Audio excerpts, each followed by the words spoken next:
خستگیت را به من بده.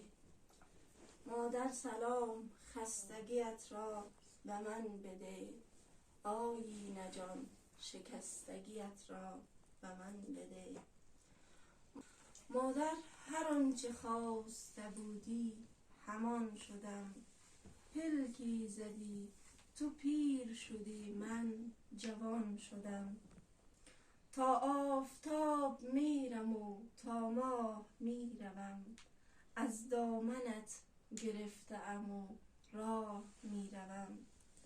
از شر آسمان و زمین و زمان به تو مادر پناه میبرم از دیگران به تو.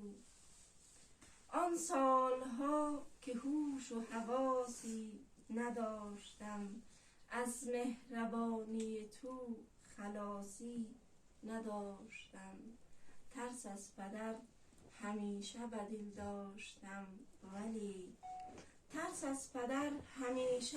داشتم ولی مادر چقدر از تو حراسی نداشتم. دیگر ز هیچ چیز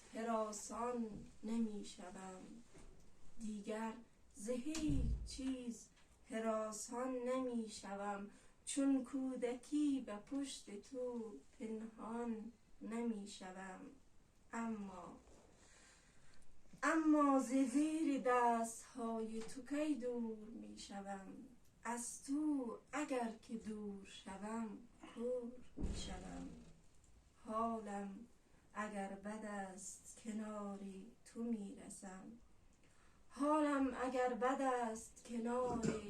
تو میرسم.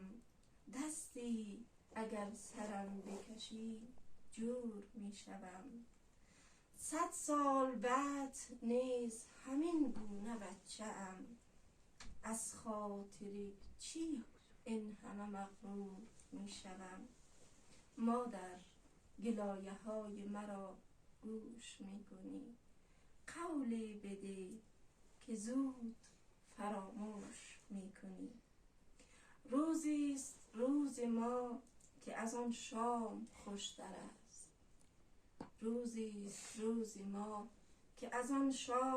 خوشتر است. شامیست شام ما که در آن شام دیگر است. من هم نشسته ام که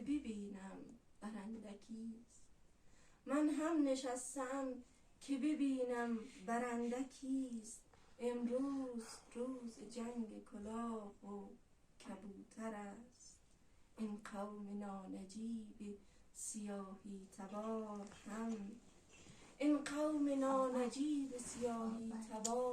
هم باور نمی کنند وطن